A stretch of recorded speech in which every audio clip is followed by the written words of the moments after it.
मित्रों हम बात करते हैं दालों की कि दालों से मिलने वाली चीजें से हम कैसे और ज्यादा बेनिफिट पा सकते हैं। दालों में मिलता है पहला आयरन, एक कैल्शियम, जिंक और भी बहुत सारे मिनरल्स हैं, लेकिन मैं अभी मेनली आयरन, जिंक और कैल्शियम की बात करूंगा। आपने देखा होगा कि बहुत सारे लोग इस वक्त मेडिकल स्टोर्स पर पहुंचते हैं और बोलते हैं कि भाई आयरन जिंक वाला देना चाहिए, वो कैप्सूल खा रहे हैं। एक्चुअली में हमारे जितने भी बीज होते हैं, दालें भी बीज ही हैं किसी तरह की, इन सबके अंदर फाइटेट, जिसको IP6 भी बोलते हैं, यानी कि अब इसको नॉर्मल भाषा में बोले तो बीजों के अंदर एक तरह की फास्फोरस का एक स्रोत होता है, एक उसके अंदर जखीरा है, उसके अंदर रखा हुआ है फास्फोरस। ये किस काम आता है? जब उसमें से बीज में से पौधा निकलता है तो उसको एनर्जी की जरूरत होती है और ये फास्फोरस उसको एनर्जी देता है और पौधा बड़ा हो जाता है।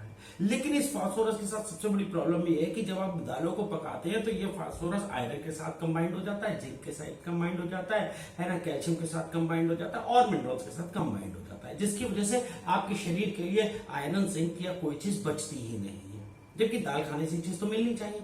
तो बेसिकली यहाँ पे प्रॉब्लम यही है। तो इसके लिए उपाय 2-3 हैं। आप दालों को भिगोएं। अगर आप दालों को भिगोते हैं तो देखा होगा उसको कुछ श्लेष्मा यानी कि कुछ चिकना चिकना कुछ फ्लैशी सा आ जाता है। जब आप उसको धो के निकाल देते हैं तो ये IP6, ये 6 तरह के फॉस्फोरिक एसिड्स होते हैं, यानी कि फाइलेट्स होते हैं, उनको ये खत्म कर देगा। जिसके बाद आपकी दाल में आयरन, कैल्शियम या मिनरल्स या जिंक जो है वो आपको पूरी तरह से मिल सकता है। दूसरी चीज है कि दालों को अंकुरित करके खाना। अगर आप दालों को अंकुरित कर लेते हैं, यानी कि आप दिन के बाद के लिए रख लेते हैं, रात को भिगोया, सवेरे खाया, दूसरे तीसरे दिन खाया, तो ये और भी अच्छा है। इसीलिए आपको पता होगा कि पहलवानों को पहले कहा जाता था कि चने भिगो के अंकुरित करके खाओ।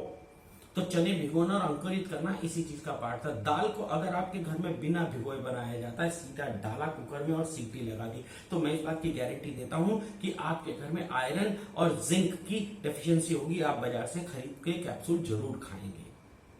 कितनी देर? 3 से 4 घंटे किसी भी दाल को आप भिगोएं और फिर उसको पकाएं। धीमी आंच पे खुले में भी पका लेंगे तब भी पक जाएगी। कुकर में सीटी लगाने की आवश्यकता पड़ेगी नहीं। और अगर एक आप हांडी खरीद लेते हैं मिट्टी की, जो कि और सारे मिनरल्स को रिच कर देगी इस दाल के अंदर और बढ़ा देगी। इसके बाद एक और बड़ी काम की बात बताता हूं कि जो विटामिन सी है, विटामिन सी आयरन की एब्जॉर्प्शन को आपके शरीर में बढ़ा देता है। तो अगर आप नेचुरल, और ये मैं जितने भी आयरन की जो मैं बात कर रहा हूं, ये आयरन है प्लांट बेस्ड आयरन, यानी कि पौधों से, फूल पत्तियों से या हमारे को वनस्पति से मिलने वाला आयरन। मैं इसकी बात नहीं कर रहा जो कि केमिकली एक्सट्रैक्टेड है उससे निकाला, मैं उसकी बात नहीं कर रहा हूं। तो क्या करना है कि आपको जो भी आयरन वाली चीज है, इसमें विटामिन सी और मिला दीजिए किसी तरीके से। तो क्या होगा कि आपकी आयरन की एब्जॉर्प्शन यानी कि अवशोषकता यानी कि बायो अवेलेबिलिटी बढ़ जाएगी। और इसके लिए क्या कर सकते हो? दाल बनाओ, 3-4 घंटे भिगोई हुई और उसके ऊपर नींबू निचोड़ दीजिए। तो 2 तरीके हो गए, एक दाल को भिगो लीजिए या अंकुरित कर लीजिए। और तीसरा बहुत बेहतरीन तरीका है फर्मेंटेशन, यानी कि उसको फर्मेंट कर दीजिए। जितना भी साउथ इंडियन फूड होता है, जिसमें डोसा होता है, इडली होती है, सांभर होती है, बड़ा होता है, ये रात को दाल भिगोई जाती है, सुबह उसमें खमीर उठ जाता है, जिसको फर्मेंटेशन कहते हैं, हम उसको खाते हैं। इसमें भी जो फास्फोरस है यानी कि फाइलेट्स हैं, यानी कि IP6 जो है वो दाल के खत्म हो जाते हैं और दाल का आयरन, कैल्शियम, जिंक आपको मिलने लगता है। लेकिन ये इनो डाल के बनाई हुई और फर्मेंट की हुई दाल से नहीं मिलेगा। ये दही डाल के 4 से 6 घंटे, 8 घंटे, जैसा कि बात है तापमान, गर्मियों में कम देर, सर्दियों में ज्यादा देर रख के फर्मेंट करी हुई दाल से आपको ज्यादा फायदा होगा। तो अब जब भी दाल आप बनाएंगे तो क्या करेंगे? उसको 3-4 घंटे भिगोइए।